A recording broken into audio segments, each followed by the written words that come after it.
أعوذ بالله من الشيطان الرجيم. بسم الله الرحمن الرحيم.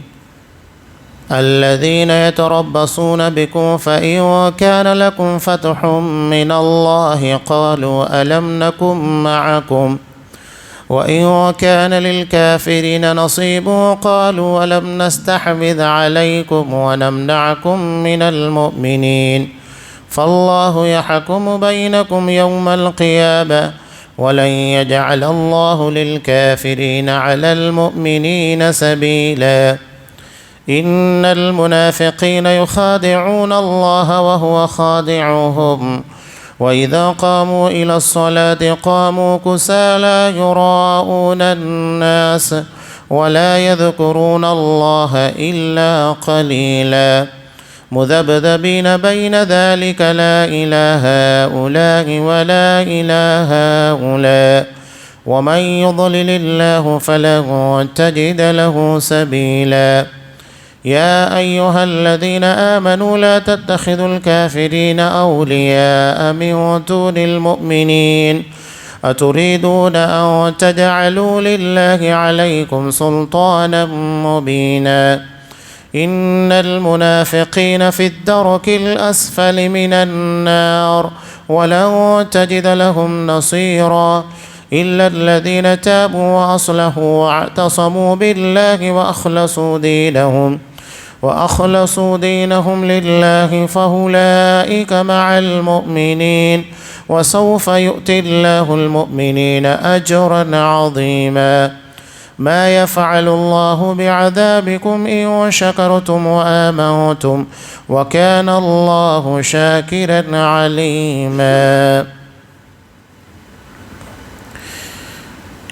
یہ لوگ تمہارے انجام کار کا انتظار کرتے رہتے ہیں، پھر اگر تمہیں اللہ فتح دے تو یہ کہتے ہیں کہ کیا ہم تمہارے ساتھی نہیں، اور اگر کافروں کو تھوڑا غلبہ مل جائے تو ان سے کہتے ہیں کہ ہم تم پر غالب نہ آنے لگے تھے، اور کیا ہم نے تمہیں مسلمانوں کے ہاتھوں سے نہ بچایا تھا؟ پس قیامت میں خود اللہ تعالیٰ تمہارے درمیان فیصلہ کرے گا، اور اللہ تعالیٰ کافروں کو ایمان والوں پر ہرگز راہ نہ دے گا۔ بے شک منافق اللہ سے چال بازیاں کر رہے ہیں، اور وہ انہیں اس چال بازی کا بدلہ دینے والا ہے، اور جب نماز کو کھڑے ہوتے ہیں تو بڑی کاہلی کی حالت میں کھڑے ہوتے ہیں، صرف لوگوں کو دکھاتے ہیں، اور یاد الہی تو یوں ہی برائے نام کرتے ہیں۔ وہ درمیان میں ہی معلق ڈگمگا رہے ہیں، نہ پورے ان کی طرف اور نہ صحیح طور پر ان کی طرف۔ جسے اللہ تعالیٰ گمراہی میں ڈال دے تو اس کے لیے کوئی راہ نہ پائے گا۔ اے ایمان والو، مومنوں کو چھوڑ کر کافروں کو دوست نہ بناؤ۔ کیا تم چاہتے ہو کہ اپنے اوپر اللہ تعالیٰ کی صاف حجت قائم کر لو؟ منافق تو یقیناً جہنم کے سب سے نیچے کے طبقے میں جائیں گے، ناممکن ہے کہ تو ان کا کوئی مددگار پا لے گا۔ ہاں، جو توبہ کر لیں اور اصلاح کر لیں اور اللہ تعالیٰ پر کامل یقین رکھیں اور خالص اللہ ہی کے لیے دینداری کریں تو یہ لوگ مومنوں کے ساتھ ہیں۔ اللہ تعالیٰ مومنوں کو بہت بڑا اجر دے گا۔ اللہ تعالیٰ تمہیں سزا دے کر کیا کرے گا اگر تم شکر گزاری کرتے رہو اور با ایمان رہو۔ اللہ تعالیٰ بہت قدر کرنے والا اور پورا علم رکھنے والا ہے۔ سورہ نساء آیت نمبر 141 سے آیت نمبر 147۔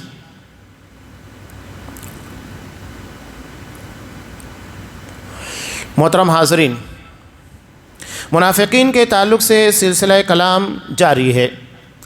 اللہ نے اس کے پہلے کچھ چیزوں کا تذکرہ کیا کہ منافقین دراصل عزت کی تلاش میں لوگوں کے پاس جاتے ہیں، چاہتے ہیں کہ لوگوں کی طرف سے انہیں عزت ملے، حالانکہ عزت صرف اللہ کے ہاتھ میں، اور توحید ربوبیت کا یہ اہم حصہ ہے کہ اللہ ہی کو عزت دینے والا، ذلت دینے والا، رزق دینے والا، موت دینے والا، یعنی کائنات کی تمام چیزوں میں تصرف کرنے والا مانا جائے۔ اگر کوئی اللہ کو چھوڑ کر کسی غیر کو عزت دینے والا یا ذلت دینے والا مانتا ہے تو نعوذ باللہ وہ اللہ تبارک و تعالیٰ کی توحید ربوبیت میں شرک کرتا ہے کہ اللہ کے علاوہ بھی کوئی ہے جو عزت عطا کر سکتا ہے یا ذلت دے سکتا ہے، حالانکہ تمام تر اختیارات صرف اللہ تبارک و تعالیٰ کے ہی پاس ہیں۔ اب یہاں منافقین کے تعلق سے کچھ اہم باتوں کا تذکرہ اور کیا جا رہا ہے۔ اللہ نے ارشاد فرمایا کہ یہ تم لوگوں کے تعلق سے انتظار میں رہتے ہیں۔ منافقت یوں سمجھ لیجئے مفاد پرستی کا نام ہے، جہاں فائدہ ہو وہاں ہم کو جانا ہے۔ تو منافقین مسلمانوں اور مشرکین دونوں کے تعلق سے انتظار میں رہتے۔ اگر دیکھتے کہ کسی جنگ میں مسلمانوں کا پلڑا بھاری ہوتا، فتح مل جاتی، تو مال غنیمت میں حصہ لینے کے لیے پہنچ جاتے، ہم بھی تمہارے ساتھ تھے، ہم نے بھی جنگ میں شرکت کی، ہمیں بھی مال چاہیے۔ لیکن اگر اس کے برخلاف کفار اور مشرکین کو غلبہ ملتا تو یہ کفار اور مشرکین سے کیا کہتے کہ کیا ہم نے مسلمانوں کو تم لوگوں پر غالب آنے سے نہیں روکا؟ یعنی اگر ہم اندرونی طور کے پر تمہارا سپورٹ نہ کرتے، مسلمانوں کی خبریں نہ دیتے، مسلمانوں کی پلاننگ منصوبہ بندی کے تعلق سے تمہیں نہ بتاتے تو تم یہ جنگ نہیں جیت پاتے، مسلمان تم پر غالب آتے۔ یعنی ہر اعتبار سے وہ اپنے آپ کو فائدے میں رکھتے۔ ہمارے ہاں جسے محاورتی زبان کے اندر کہا جاتا ہے دونوں ہاتھ میں لڈو رکھنا، یعنی ادھر بھی فائدہ ادھر بھی فائدہ، مسلمان جیتتے ہیں تب بھی فائدہ، مشرکین کی فتح کے پر بھی فائدہ اٹھانا، یہ مفاد پرستی ہے۔ اگر ہم اس چیز کو دیکھیں تو آج بھی ہماری یہ چیز چلتی ہے، چاہے ایک فرد کی بات دیکھو یا سیاسی گروہوں کی بات دیکھو، وہاں پر بھی یہ چیزیں۔ اور سیاست میں تو دراصل منافقت ہی چلتی ہے کہ جدھر دیکھو فائدہ ہے ادھر پہنچ جاؤ، جہاں ہمیں لگتا ہے کہ یہاں ہمیں نقصان نہیں ہوگا فائدہ ہوگا وہاں پہنچ جاؤ، تو یہ منافقت ہے۔ مومن جو ہوتا ہے وہ اپنے موقف، اپنے اسٹینڈ کے پر، منہج کے پر بالکل صاف طور کے پر قائم رہتا ہے، یہ میرا راستہ ہے اور میں اسی راہ پر چلنے والا، چاہے نقصان ہو یا فائدہ، مجھے اس سے غرض نہیں ہے، یہ راستہ ہے، یہ پیٹرن ہے، میں اسی کے مطابق چلنے والا ہوں۔ حالانکہ اللہ تبارک و تعالیٰ نے بالکل صاف کہا وَلَن يَجْعَلَ اللَّهُ لِلْكَافِرِينَ عَلَى الْمُؤْمِنِينَ سَبِيلًا، اللہ تعالیٰ کافروں کو ایمان والوں پر ہرگز راہ نہ دے گا، اس لیے کہ حقیقت میں فائدے میں مومن ہی رہیں گے۔ بظاہر منافقین سمجھتے ہیں کہ ہم نے بڑا تیر مار لیا، فائدہ حاصل کر لیا، جو لوگ فائدے میں تھے، فتح کی طرف تھے، جن لوگوں کا پلڑا بھاری تھا ہم ان لوگوں کی طرف چلے گئے۔ یہ صرف دنیا کے اعتبار سے، آخرت میں ان لوگوں کو قطعاً منافقوں مومنوں کے پر کوئی غلبہ ملنے والا نہیں ہے۔ اب دیکھیے منافقین جو اپنے اعتبار سے سوچتے ہیں، قرآن مجید اس چیز کو یہاں بیان کر رہا ہے، ان المنافقین یخادعون اللہ، منافقین اللہ کو دھوکہ دیتے ہیں، یہ ہمارے اعتبار سے، ورنہ اللہ کو کوئی دھوکہ نہیں دے سکتا، اللہ سب جانتا ہے۔ تو اللہ یہ جو بیان دے رہا ہے دراصل ہماری اپنی سوچ، منافقین جو سوچتے ہیں کہ ہاں ہم اللہ کو دھوکہ دے رہے ہیں، حالانکہ اللہ کو کوئی دھوکہ نہیں دے سکتا۔ اللہ ہر کسی کے بارے میں اچھے طریقے سے جانتا ہے کہ وہ کیا کرنے والا ہے، ازل سے تمام چیزوں کا علم ہے، تو اللہ کو کوئی دھوکہ نہیں دے سکتا۔ منافقین اپنے اعتبار سے سوچتے ہیں ہم اللہ کو دھوکہ دے رہے ہیں۔ کیسے دھوکہ دے رہے ہیں کہ بظاہر ہم مسلمان ہیں، مسلمان سمجھتے ہیں کہ مسلمان ہیں، جبکہ ہم اندر سے کافر ہیں، مشرکوں سے ملے ہوئے ہیں، تو اس اعتبار سے ہم اپنے آپ کو چھپا رہے ہیں، اور اللہ کو بھی نعوذ باللہ پتہ نہیں ہے کہ ہم بظاہر مسلمان ہیں جبکہ حقیقت میں ہم کافر ہیں اور مشرکوں سے ملے ہوئے ہیں، اور ہم مسلمانوں کے فائدے کے اندر نہیں ہے۔ تو قرآن مجید نے انہی کے اسی سوچ کے پر تبصرہ کرتے ہوئے کہا وَهُوَ خَادِعُهُمْ، حالانکہ وہ اپنے آپ کو دھوکہ دے رہے ہیں، اللہ انہیں دھوکے میں ڈالے ہوئے، اللہ سب جانتا ہے۔ منافقین سمجھتے ہیں کہ اللہ نہیں جانتا، نہیں، اللہ ان تمام چیزوں کو جانتا ہے، اللہ خود ان کے دھوکے کے خلاف تدبیر کر رہا ہے۔ اب منافقین کے کچھ کردار کو دیکھیے اور اس کے پر کچھ تبصرہ آگے آ رہا ہے۔ وَإِذَا قَامُوا إِلَى الصَّلَاةِ قَامُوا كُسَالَىٰ، یہ منافقین کی صفت ہے جب نماز کے لیے کھڑے ہوتے ہیں تو بہت ہی سستی کے ساتھ، یعنی نماز میں ان لوگوں کا دل نہیں لگتا ہے۔ اذان ہوتی ہے، ان لوگوں کے پاس سستی طاری ہو جاتی ہے، کیا اب نماز پڑھنا پڑے گا، اس لیے کہ بظاہر مسلمان ہیں، ان لوگوں کو نماز سے تو کوئی لینا دینا نہیں۔ اور بندہ مومن جس کے دل میں اللہ کی محبت ہوتی ہے وہ تو نماز کے انتظار میں ہوتا ہے۔ جیسے ہی اذان کا وقت ہوتا ہے، اذان ہوتی ہے، فوری طور پر اپنی تمام چیزوں کو سمیٹ کر اللہ کی بندگی کے لیے آتا ہے، اس لیے کہ اس کو معلوم ہے مقصد حیات اللہ کی بندگی، اللہ کی عبادت ہے، کہ وما خلقت الجن والانس الا لیعبدون، میں نے جن و انس کو محض اپنی عبادت کے لیے پیدا کیا۔ اور جب عبادت کے لیے اذان ہو رہی ہے فوری طور پر وہ نماز کے لیے آتے ہیں، یہ ایک بڑا فرق ہے۔ اللہ کے رسول صلی اللہ علیہ وسلم نے کہا کہ مسلمانوں کے درمیان اور مشرکین کے درمیان فرق کرنے والی چیز نماز ہے۔ مارکیٹ کے اندر آپ دیکھیے گا تمام لوگ موجود ہیں، مسلمان بھی ہیں، کافر ہیں، مشرک بھی ہیں۔ اذان ہونے کے بعد جو شخص اپنے کاروبار کو چھوڑ کر نماز کے لیے آتا ہے، سمجھ لیجئے گا کہ وہ مومن ہے، اس کے ایمان کی علامت ہے۔ اور اگر کوئی اذان کو سننے کے بعد بھی نماز کے لیے نہیں آتا تو یہ خود اپنے عمل کے ذریعے کفر کو ظاہر کر رہا ہے۔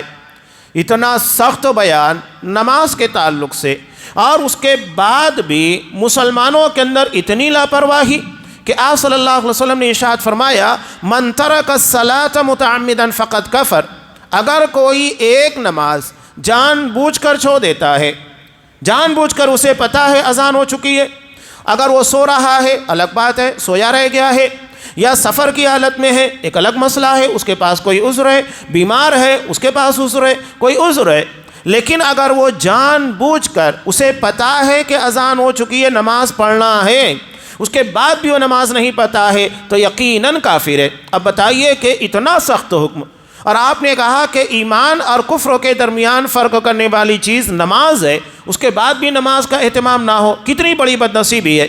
جب ہم خود اپنے مقصد حیات اللہ کے حکم کی تعمیل کے بارے میں کوتاہیاں برتتے ہیں تو اللہ کی مدد اور نصرت کیوں آئے گی؟ جبکہ قرآن مجید نے صاف کہا کہ یا ایھا الذین آمنوا استعینوا بالصبر والصلاۃ، کہ ایمان والو صبر اور نماز کے ذریعے اللہ سے مدد طلب کرو۔ اب بتائیے جب ہم صبر نہیں کریں گے، نماز نہیں ادا کریں گے تو کیا اللہ ہماری مدد کرے گا؟ اللہ نے تو صاف کہا کہ تمہیں صبر اور نماز کے ذریعے اللہ سے مدد طلب کرنا ہے، یہ مدد کے ذرائع ہیں۔ بعض مفسرین نے صبر کی تفسیر روزے سے کی ہے، اس لیے کہ پورا کا پورا روزہ ہی صبر ہے۔ پورے روزے کے اندر انسان کو بڑا صبر کرنا پڑتا ہے، اپنی خواہشات نفسانی کے پر، اپنی بھوک کے پر، اپنے جذبات کے پر۔ کوئی جھگڑا کرے تو اس کو کہنا کہ نہیں میں تم سے جھگڑا نہیں کر سکتا، اس لیے کہ میں روزے کی حالت میں ہوں۔ ہر وقت اسے جب تک روزے میں ہے صبر کرنا ہے، لہذا ان دو چیزوں کے ذریعے اللہ کی مدد حاصل ہوتی ہے۔ اب بتائیے کیا مسلمان اللہ کی مدد کے یہ دو اہم ذرائع کے اوپر عمل کر رہے ہیں جس کے ذریعے اللہ تبارک و تعالیٰ کی مدد نازل ہوتی ہے؟ ہمیں خود سوچنا ہوگا۔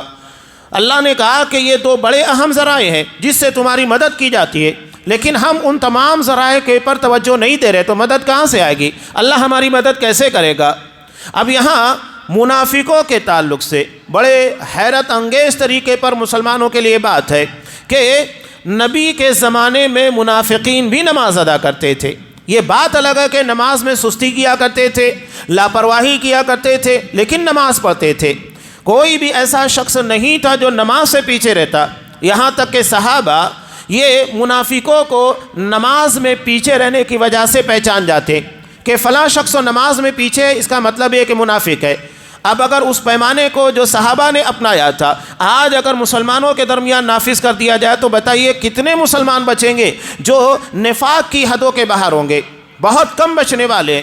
تو جب ہمارا ایمان پہلے جیسا نہیں، ہمارے کردار و عمل پہلے جیسے نہیں، نہ اصحاب کرام کی طرح ایمان و عمل ہے، تو اللہ تبارک و تعالیٰ کی مدد اور نصرت ہمارے پر کیسے آئے گی؟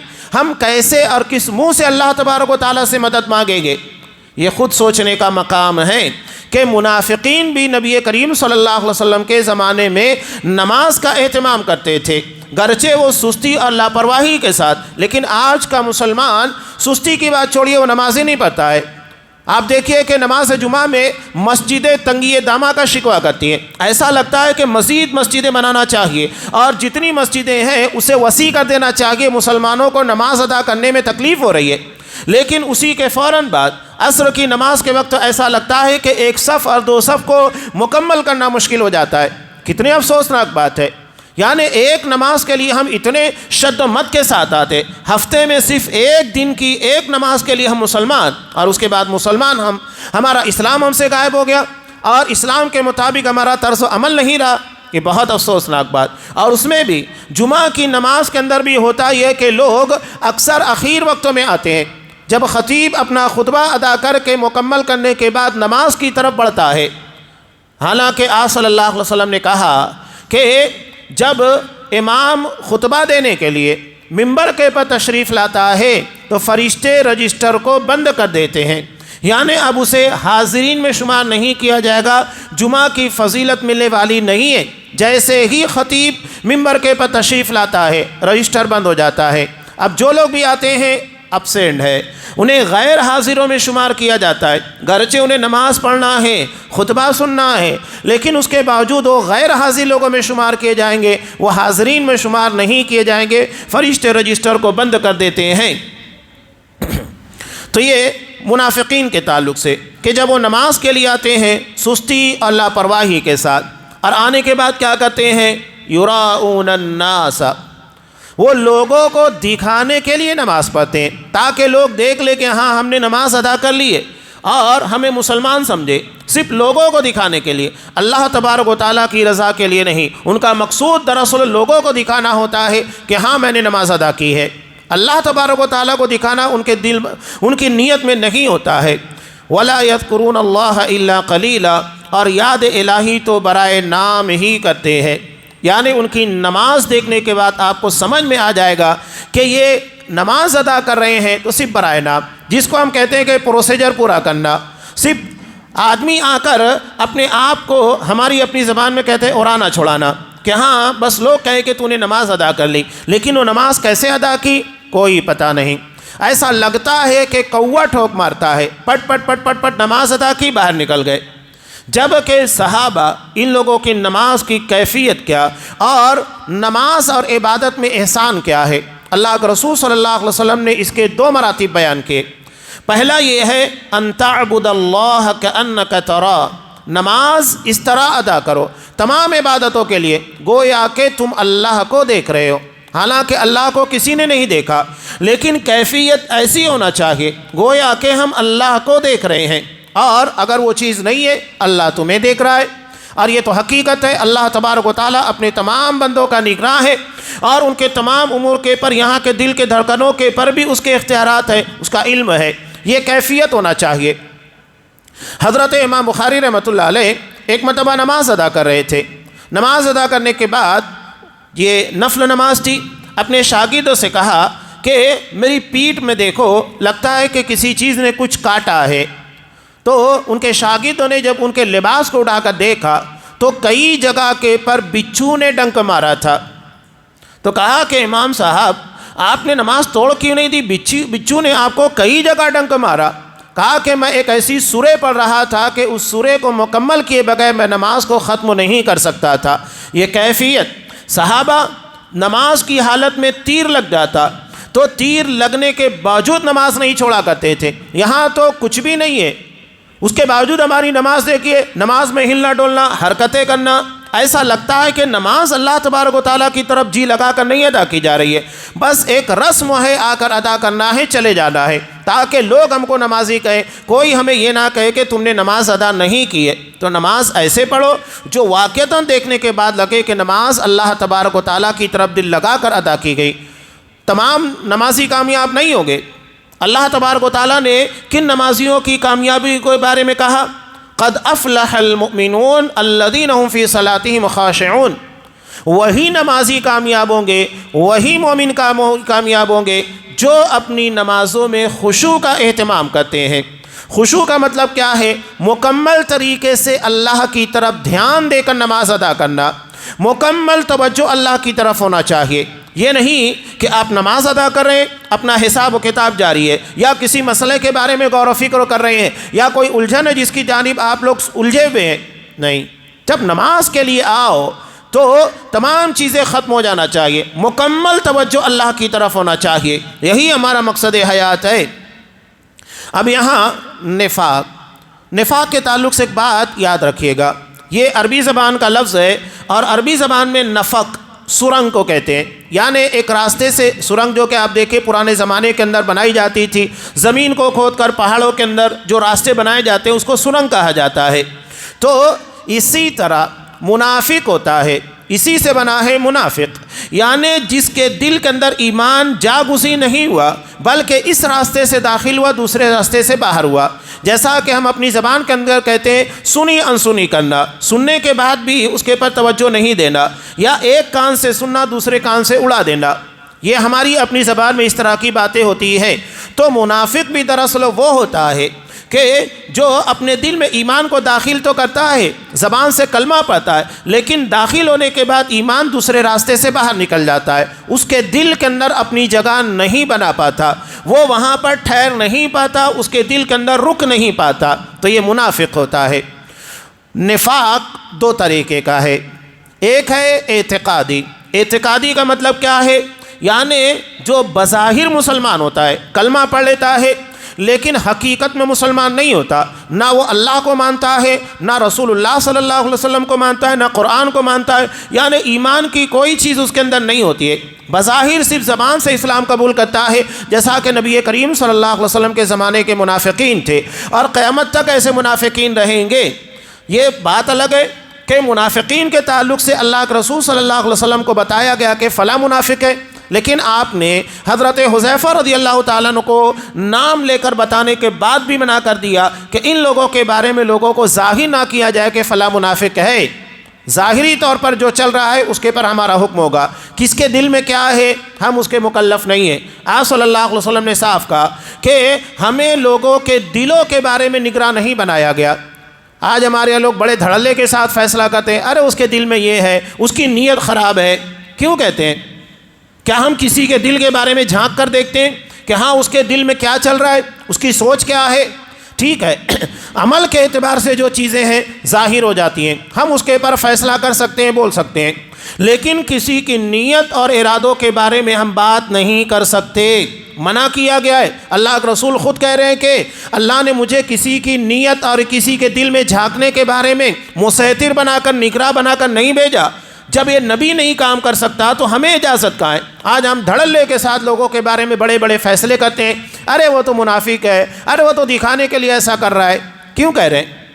وہ اللہ اور بندہ جانتا ہے، وہ اللہ اس کے بارے میں فیصلہ کرے گا، ہمیں کسی کے بارے میں اختیار نہیں ہے کہ اس طریقے کا سخت حکم لگائے کہ فلاں منافق ہے، فلاں یہ ہے، جو ظاہر ہے اس کے مطابق کام چلے گا۔ اب آپ صلی اللہ علیہ وسلم کے زمانے میں دیکھو عبداللہ بن ابی، اس کا نفاق تمام لوگوں کے سامنے ظاہر تھا، قرآن مجید نے خود اس کے بارے میں آیتیں نازل کی اور کہا کہ اس کی دنیاوی سزاؤں کو مؤخر کر کے آخرت میں سزا دی جائے گی۔ اس کے بعد بھی اس کو مسجد نبی میں آنے سے روکا نہیں گیا کہ نہیں تو مسجد نبی میں نہیں آ سکتا، تو مسلمان نہیں ہے۔ اور آج کے مسلمانوں کو اگر یہ بات معلوم ہو جاتی تو کیا کرتے؟ ایک فتنہ کھڑا کر دیتے۔ ہمیں دراصل اسلام کے احکامات اور اسلامی تعلیمات، اس کی بنیادوں کا صحیح طور پر علم ہے ہی نہیں، کس کے بارے میں کیا کہنا چاہیے، نہیں کہنا چاہیے۔ ہم اپنی زبان کو بہت تیز کیے ہوئے فوری طور کے پر کسی کو منافق، کسی کو کافر، کسی کو مشرک بنا دیتے ہیں۔ یہ اتنا آسان کام نہیں ہے۔ منافقین کے بارے میں علم ہونے کے بعد بھی نہ نبی نے روکا نہ صحابہ نے، وہ مسجد نبی میں آتے، یہاں تک کہ آپ صلی اللہ علیہ وسلم کے ساتھ جہاد میں بھی شریک ہوتے تھے۔ معلوم ہے کہ وہ لوگ شرارتیں کرتے ہیں، اس کے بعد بھی ان لوگوں کو نہیں روکا گیا، اس لیے کہ وہ کلمہ پڑھ چکے ہیں۔ کلمہ پڑھنے کے بعد ظاہراً مسلمان ہیں، اور ہم ظاہر کے پر حکم لگاتے ہیں، کسی کے دل کے اندر جھانکنے کی اجازت ہم کو نہیں دی گئی۔ اب وہ اللہ تبارک و تعالیٰ ان کا فیصلہ کرے گا کہ دل میں کیا تھا، اب اس کے مطابق علیم بذات الصدور فیصلہ کرے گا، وہ قیامت کے دن ہوگا، دنیا کے اندر وہ فیصلہ نہیں ہوگا۔ تو یہ اعتقادی نفاق یعنی جو عقیدے کے اندر ہوتا ہے، آدمی بظاہر مسلمان ہے، نماز بھی پڑھتا ہے، کلمہ بھی ادا کرتا ہے، منافقوں کے ساتھ بھی، مسلمانوں کے ساتھ رہتا ہے، لیکن مسلمان نہیں ہے، یہ اعتقادی ہے۔ اور ان لوگوں کے بارے میں یہی فیصلہ قرآن مجید آگے بیان کر رہا ہے، ان المنافقین فی الدرک الاسفل من النار، کہ یہ منافقین جہنم کے سب سے نچلے طبقے میں ہوں گے، سب سے سنگین عذاب ان لوگوں کو جھیلنا ہوگا۔ یہ نفاق ہے۔ اب دوسرا نفاق عملی ہے، یعنی آدمی دل سے اللہ تبارک و تعالیٰ کو مانتا ہے، قرآن کو مانتا ہے، رسول کو مانتا ہے، اسلام تمام چیزوں کو مانتا ہے، ہاں عملی طور کے پر منافقین کی کچھ چیزیں اس کے اندر پائی جاتی ہے، جیسا کہ نبی کریم صلی اللہ علیہ وسلم نے ارشاد فرمایا کہ منافق کی 3 علامت، کسی کے اندر 4 بیان کی گئی ہے۔ اذا حدث کذب، جب بات کرے تو جھوٹ بولے۔ اس کا مطلب یہ نہیں کہ جب بھی بات کرے گا جھوٹ ہی بولے گا، نہیں، ہوتا یہ ہے کہ عام طور سے وہ جھوٹ بولتا ہے، جہاں اسے بات کرنی ہے عام طور سے جھوٹ بول دیتا ہے۔ وَإِذَا حَدَّثَ كَذَبَ وَإِذَا اؤْتُمِنَ خَانَ، اور جب اس کے پاس امانت رکھی جائے تو خیانت کرتا ہے۔ اور امانت صرف مال کی نہیں ہوتی ہے، آپ نے اگر کوئی راز کی بات اس کو بتاتی یا آپ کے بارے میں اس کو کچھ پتہ لگ گیا تو بجائے اس کے اس کو چھپانے کے اور اس کے بارے میں لوگوں کو بتانے کے اسے عام کرتا ہے، نشر کرتا ہے، بدنام کرنے کی کوشش کرتا ہے۔ وَإِذَا خَاصَمَ فَجَرَ، اور جب جھگڑا کرتا ہے تو گالی گلوچ کرتا ہے۔ وَإِذَا عَاهَدَ غَدَرَ، دوسری روایت میں جب معاہدہ کرتا ہے تو معاہدے کے خلاف کام کرتا ہے۔ تو یہ منافق کی علامت ہے، اور بھی کچھ علامتیں بیان کی گئی ہے، یہ عملی نفاق ہے۔ اگر کسی مومن کے اندر یہ چیز پائی گئی تو وہ بظاہر تو یہ کام کر رہا ہے، جس کی بنیاد کے پر ہم یہ کہیں گے کہ یہ عمل نفاق والا ہے۔ ایسا نہیں ہے کہ جو جھوٹ بولے ڈائریکٹ ہم اس کو منافق بولنا شروع کر دیں، نہیں، ہم یہ کہیں گے کہ تمہارا یہ عمل منافقوں والا ہے، نفاق والا ہے، ڈائریکٹلی اس کو ہم منافق نہیں کہیں گے۔ یہ ہمارے یہاں بہت بڑی غلطی ہے، ایک چیز ایک علامت اس کے اندر پائی گئی ڈائریکٹ اس کے پر حکم لگاتے ہیں کہ منافق ہے، نہیں، بلکہ ہم یہ کہیں گے کہ اس کا یہ عمل منافقوں والا ہے، نفاق والا ہے، یا اس کے عمل کے اندر نفاق پایا جاتا ہے۔ زبان کو بہت محتاط انداز سے استعمال کرنا چاہیے، خاص طور سے نفاق کا حکم لگانے، کفر اور شرک کا حکم لگانے کے بارے میں، اور اصحاب کرام بھی اس باب میں بہت چوکنا رہا کرتے تھے۔ یہ نہیں کہ فوری طور کے پر کسی کے پر کچھ بھی حکم لگا دے، بہت محتاط ہو کر حکم لگایا کرتے تھے۔ اب صحابہ کے بارے میں دیکھیے، آج ہم اپنے آپ کو چھوڑیے، دوسروں کو منافق ثابت کرنے میں لگے ہوئے ہیں، لیکن صحابہ خود نفاق سے ڈرا کرتے تھے۔ اور کون سے صحابہ؟ وہ صحابہ جنہیں دنیا میں ہی جنتی ہونے کی بشارت دی گئی، حضرت ابوبکر صدیق ہے، عمر فاروق ہے، یہاں تک کہ ایک تابعی بیان کرتے ہیں کہ میں جن صحابہ سے بھی ملا وہ صحابی نفاق کے بارے میں ڈرتا تھا، انہیں ڈر تھا کہ کہیں ہمارے دلوں کے اندر نفاق نہ ہو، اتنا زیادہ اس کے بارے میں فکر تھی۔ حضرت عمر فاروق رضی اللہ تعالیٰ عنہ حضرت حذیفہ رضی اللہ تعالیٰ عنہ سے کہتے، حضرت حذیفہ رضی اللہ تعالیٰ عنہ یہ رازدار رسول ہے، نبی کریم صلی اللہ علیہ وسلم نے منافقوں کے بارے میں انہیں راز بتایا تھا، فلاں منافق ہے، مع ولدیت ان کے نام بتائے تھے، لیکن منع کر دیا تھا کہ ان لوگوں کا نام کسی کے سامنے ظاہر مت کرنا۔ تو حضرت حذیفہ رضی اللہ تعالیٰ عنہ نے کسی کو ان کا نام نہیں بتایا۔ حضرت عمر فاروق رضی اللہ تعالیٰ عنہ جنہیں کئی مقام کے پر جنتی ہونے کی بشارت دی گئی، اس کے بعد بھی دیکھیے کہ نفاق سے کتنا ڈرا کرتے تھے۔ حضرت حذیفہ سے کہتے ہیں کہ حذیفہ، میں یہ نہیں چاہتا اور نہ میں جاننا چاہتا ہوں کہ اللہ کے رسول صلی اللہ علیہ وسلم نے تمہیں کن منافقوں کا نام بتایا ہے، وہ راز ہے، راز ہی رہے گا، تم اسے کسی کو نہیں بتا سکتے۔ لیکن کیا منافقین کی لسٹ میں عمر کا نام بھی ہے؟ سوچئے کتنی سخت بات ہے اور کتنی فکر مندی کی بات ہے کہ وہ صحابی حضرت عمر فاروق جنہیں اللہ کے رسول صلی اللہ علیہ وسلم نے ملہم قرار دیا، یعنی اللہ تبارک و تعالیٰ شریعت کے احکام ان کے پر نازل کرتا اور وہ سوال کرتے، ان کے سوال کے پر شرعی احکامات نازل ہوتے۔ انہوں نے کہا کہ مقام ابراہیم کو نماز پڑھنے کی جگہ بنا لیجئے، قرآن مجید ان کے اس مشورے اور ان مطالبے کے پر قرآن کی آیت نازل بھی کہ فَاتَّخِذُوا مِن مقام ابراہیم مصلی، مقام ابراہیم کو مصلی بنا لیا جائے۔ طواف ادا کرنے کے بعد 2 رکعت نماز مقام ابراہیم کے پیچھے ادا کی جاتی ہے۔ یہ مطالبہ حضرت عمر فاروق رضی اللہ تعالیٰ نے کیا۔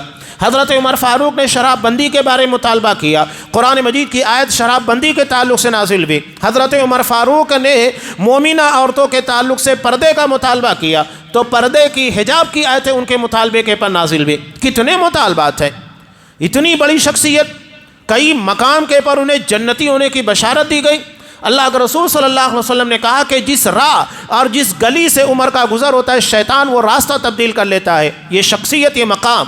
اس کے بعد بھی حضرت عمر فاروق حضرت حذیفہ سے پوچھ رہے ہیں کہ کہیں منافقین کی لسٹ میں میرا نام تو نہیں ہے.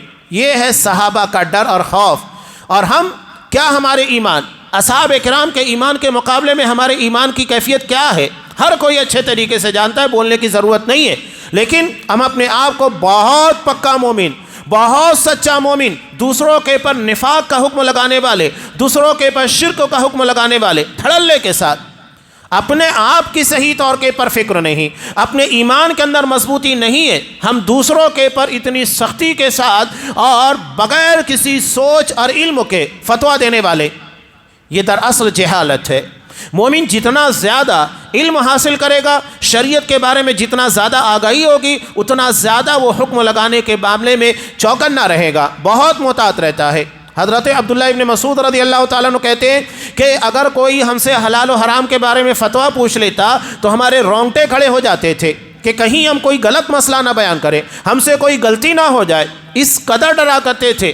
اور آج سوال پیدا نہیں ہوتا ہے کہ جواب دے دیا جاتا ہے، بلکہ عام لوگ جواب دینے لگ گئے. علماء کی بات چھوڑیے، عام پبلک جواب دینے لگی ہے کہ فلاں شرک ہے، فلاں کفر ہے، فلاں حلال ہے، فلاں حرام ہے. حیرت کی بات ہے، یہ جہالت ہے. آپ علم حاصل کیجئے، علم جتنا پختہ ہوگا انسان کے اندر اللہ کا ڈر اتنا زیادہ پیدا ہوگا. تو یہ نفاق ایک اعتقادی، یعنی جو عقیدے کے اندر پایا جاتا ہے، اور اس طریقے کا منافق ہمیشہ جہنم میں رہے گا الا یہ کہ وہ توبہ کر لے. اور دوسرا ہے عملی طور کے پر نفاق کا پایا جانا، یعنی جھوٹ بولنا، گالی گلوچ کرنا جھگڑا کرتے وقت، یا امانت میں خیانت کرنا. یہ چیزیں دراصل عملی نفاق ہے، اور انسان جتنا کرے گا اتنے اعتبار سے اس کے پر حکم لگے گا. لیکن وہ جہنم میں اگر اللہ نے اس کو سزا کے لیے داخل کیا بھی تو ہمیشہ ہمیشہ کے لیے نہیں جائے گا. جبکہ اعتقادی نفاق رکھنے والا جو بظاہر مسلمان ہو لیکن اللہ اور رسول کو نہیں مانتا، وہ ہمیشہ ہمیشہ کے لیے جہنم میں جائے گا. کچھ چیزیں اللہ کے رسول صلی اللہ علیہ وسلم نے اور بیان کی، اور ہمیں اس کسوٹی کے پر اپنے آپ کو پرکھنا ہوگا. جیسا کہ مسلم کی روایت، آپ صلی اللہ علیہ وسلم نے ارشاد فرمایا، منافق کی نماز یہ ہے کہ بیٹھا سورج کو دیکھتے رہتا ہے یہاں تک کہ جب سورج شیطان کی دو سینگوں کے درمیان آ جاتا ہے تو اٹھ کر نماز عصر کے لیے 4 ٹھونگے مار دیتا ہے اور اس میں اللہ کو کم ہی یاد کرتا ہے. یہ منافق، یعنی بالکل سورج غروب ہونے والا ہے اس وقت جا کر نماز عصر ادا کرتا ہے. اس کے پاس موقع رہتا ہے، وقت رہتا ہے، سب کچھ ہے، اس کے بعد بھی وہ نماز وقتوں کے پر نہیں ادا کرتا، بلکہ دیکھتا ہے کہ جیسے ہی سورج غروب ہونے والا ہے جاتا ہے پٹ پٹ پٹ پٹ 2 منٹ کے اندر 4 رکعت نماز ادا کر کے چلا آتا ہے. اب یہاں یہ جو بیان کیا گیا، شیطان کے 2 سینگوں کے درمیان جب سورج ڈوبنے لگتا ہے تو شیطان وہاں پر اس انداز سے کھڑا ہوتا ہے کہ اس کی 2 سینگوں کے درمیان سورج آ جاتا ہے. سورج تو اللہ کے حکم کے تابع ہے اور اسی روٹ کے پر چلتا ہے، لیکن سورج کے سامنے شیطان جا کر کھڑا ہو جاتا ہے اور اس اعتبار سے لوگوں کے سامنے ظاہر کرتا ہے کہ دیکھو میں ہی سورج کو چلانے والا، اسے غروب کرنے والا، نکالنے والا ہوں. حالانکہ اللہ نے اس کو صرف موقع دیا ہے، قیامت تک کے لیے ڈھیل ہے، فائدہ اٹھا. تو منافق اس وقت کا انتظار کرتا ہے کہ جب وہ سورج شیطان کی 2 سینگوں کے درمیان آتا ہے تو نماز عصر ادا کرتا ہے. نیز بخاری کی روایت میں نبی کریم صلی اللہ علیہ وسلم نے ارشاد فرمایا، منافقوں پر کوئی نماز صبح اور عشاء سے زیادہ بھاری نہیں. یہاں عشاء اور نماز فجر کا تذکرہ جو کیا گیا ہے، فجر کے بارے میں تو بالکل واضح ہے، انسان گہری نیند میں ہوتا ہے، اور عشاء کے بارے میں اس لیے بیان کیا گیا ہے. ٹھیک ہے، آج کے اعتبار سے بہت سارے لوگوں کو یہ بات سمجھ میں نہ آئے، لیکن جب یہ قرآن مجید کی آیت نازل ہوئی، آپ صلی اللہ علیہ وسلم نے یہ حکم بیان کیا، اس وقت لوگوں کا عالم کیا تھا؟ اس وقت لوگوں کی کنڈیشن یہ تھی کہ صبح کو بیدار ہوتے، دن بھر کام کیا کرتے، اور وہ بھی عرب کی گرمی میں. عرب کی گرمی کتنی شدید ہوتی ہے، 50 سیلسیس کے پر، یہاں 40 کے پر جانے کے بعد ہماری حالت خراب ہوتی ہے. مشینی دور ہے، بٹن دبانے پر پانی اپنی جگہ پر پہنچ جاتا ہے، بٹن دبانے کے پر مسالہ پس جاتا ہے، ساری چیزیں مشینوں کے پر آ گئی. بٹن دبائیے آپ کا کپڑا دھل جائے گا. لیکن اس وقت تو یہ سب نہیں تھا. پانی لانا ہے تو آپ کو کنویں کے پر جانا ہے، ڈول سے کھینچنا ہے، پانی لانا ہے. محنت کر کے، مشین نہیں تھی، محنت کرنا ہوگا. کپڑا ہے آپ کو محنت کر کے دھلنا ہے، مسالہ ہے محنت کر کے اس کو پیسنا ہوگا، ہر جگہ محنت ہی محنت تھی۔ اگر اتنی محنت آج کے وقتوں میں کسی کو کرنا پڑ جائے تو اسے احساس ہوگا کہ عشاء کے وقت تک اس کی باڈی جواب دے دے گی اور وہ سونے کے لیے بالکل مچلنے لگے گا، اس کا جسم قابو میں نہیں رہے گا۔ لیکن مومن اللہ کے حکم کے سامنے انتظار کرتا ہے۔ صحابہ مسجد میں بیٹھ کر نماز عشاء کا انتظار کرتے رہتے کہ کب آپ صلی اللہ علیہ وسلم آئے نماز ادا کرے۔ کبھی کبھی ایسا ہوتا کہ بیٹھے بیٹھے اونگنے لگتے تھے، یہ حالت تھی صحابہ کی، لیکن مسجد چھوڑ کر نہیں جاتے۔ آج ہمارے ہاں تو اس لیے منافقوں کے بارے میں کہا گیا کہ عشاء اور فجر کی نماز ان لوگوں کے لیے بہت بھاری ہوتی تھی، یعنی اس وقت ان کے جسموں کے پاس سستی طاری ہو جاتی، امتحان کا وقت ہوتا تھا۔ لیکن صحابہ ایسے موقع پر بھی چونکہ اللہ کی محبت بہت شدید تھی، لہذا وہ عبادت اور بندگی میں بہت چوکنا رہا کرتے، بیدار اور چست رہا کرتے تھے۔ تو آپ نے کہا منافقین پر کوئی نماز صبح اور عشاء کی نماز سے زیادہ بھاری نہیں، اور اگر لوگ اس ثواب کو جانتے جو ان نمازوں میں ہے، یعنی عشاء اور فجر کی نماز میں، تو گھسٹ کر چلے آتے۔ لَأَتَوْهُمَا وَلَوْ حَبْوَا۔ آپ صلی اللہ علیہ وسلم نے کہا کہ اگر انہیں اپنے قدموں کے پر چلنے کی طاقت نہیں ہوتی تو سرینوں کے بل گھستے گھستے چلے آتے۔ یعنی اس نماز کے اندر اتنا ثواب رکھا گیا ہے جو نماز عشاء اور نماز فجر کے اندر ہے۔ اور میں نے ارادہ کیا کہ مؤذن سے کہوں کہ وہ تکبیر کہے اور کسی کو لوگوں کی امامت کا حکم دوں اور آگ کا شعلہ لے کر ان لوگوں کے گھروں کو جلا دوں جو ابھی تک نماز کے لیے نہیں نکلے۔ یا آپ صلی اللہ علیہ وسلم نے ارادہ کیا کن لوگوں کے لیے؟ جو نماز کے لیے مسجدوں میں نہیں آتے۔ اس کا مطلب یہ ہے کہ نماز با جماعت فرض ہے، یہ نہیں کہ آپ تنہا نماز ادا کر لیں گے کافی ہے، وہ با جماعت ہے، جماعت اسی لیے بنائی گئی ہے۔ ہاں باقی سنت ہے، نفل نمازیں آپ اپنے گھر میں ادا کیجئے، بہتر افضل وہی ہے، مسجد میں ادا کر لیتے کافی ہے، لیکن افضل یہ ہے کہ آپ فرض نمازوں کے علاوہ بقیہ نمازیں اپنے گھر میں ادا کیجئے تاکہ نماز کا ایک حصہ آپ کے گھر میں رہے اور اس کی برکت آپ کے گھر کے اندر نظر آئے۔ تو یہ منافقوں کے بارے میں بیان کیا گیا۔ قرآن کیا کہہ رہا ہے؟ مذبذبین بین ذالک، یہ لوگ ادھر اور ادھر کے بارے میں کشمکش میں، یعنی مسلمانوں کے ساتھ رہیں کہ کافروں کے ساتھ، حالانکہ نہ ادھر کے ہیں نہ ادھر کے ہیں۔ ہم کہتے ہیں نا دھوبی کا کتا نہ گھر کا نہ گھاٹ کا، یہ مثال انہی لوگوں کے لیے، اور اللہ جسے گمراہ کر دے وہ ہرگز بھی راہ نہیں پائے گا۔ اب آگے اہل ایمان کو منافقین سے دوستی سے منع کیا گیا اور اسی کے ساتھ ساتھ منافقین کے انجام بد کو بیان کیا گیا کہ انہیں جہنم کے سب سے نچلے طبقے میں رکھا جائے گا اور ان کی مدد کرنے والا کوئی نہیں ہوگا۔ اس کے بعد بھی قرآن کہہ رہا ہے کہ اگر توبہ کر لے، توبہ اتنا پاورفل عمل ہے کہ انسان نے اگر شرک بھی کیا ہو، کفر کیا ہو، نفاق ہے، کوئی کتنا بھی بڑا گناہ، اگر وہ خلوص دل کے ساتھ توبہ کرتا ہے تو اس کا فائدہ کیا ہوگا؟ وَأَصْلَحُوا، اپنی اصلاح کرے، یعنی پہلے جس بدعقیدگی کے پر تھا اس کو چھوڑ دے، وَاعْتَصَمُوا بِاللَّهِ، اور اللہ کے پر پختہ یقین رکھے جیسا رکھنا چاہیے، وَأَخْلَصُوا دِينَهُمْ لِلَّهِ، اور اللہ کے لیے دین کو خالص کرے تو یقیناً وہ مومنوں میں ہے۔ اب یہاں دیکھیے جیسا گناہ تھا توبہ کی شکل ویسے بیان کی گئی، چونکہ یہ ظاہری طور پر مسلمان تھے، اندرونی طور کے پر کفر اور نفاق تھا، اللہ اور رسول کی محبت نہیں تھی، ایمان نہیں تھا، اس لیے کیا کہا گیا؟ اصلاح کریں، یعنی پہلے جو کام کر رہے تھے اس کو چھوڑ کر اس کی جگہ نیکی کرنے لگ جائے۔ پہلے معاملہ یہ تھا کہ اللہ کے بارے میں ان لوگوں کو یقین نہیں تھا، محبت نہیں تھی، تو اب اللہ کی محبت پختگی کے ساتھ ہونا چاہیے۔ اور پہلے ایسا تھا کہ ریاکاری تھی، لوگوں کو دکھانے کے لیے نماز پڑھتے تھے، اب اخلاص آنا چاہیے ریاکاری کی جگہ، تو یہ مومن ہوں گے اور اللہ ان لوگوں کو یقیناً اجر دے گا۔ یہ توبہ کا فائدہ ہے۔ اور اللہ نے کتنی پیاری بات کہی، یہیں پر الحمدللہ 5ویں پارے کا اختتام بھی ہوتا ہے کہ ما یفعل اللہ بعذابکم ان شکرتم وآمنتم، اللہ تمہیں سزا دے کر کیا کرے گا؟ اللہ کو ہم سے کوئی دشمنی ہے؟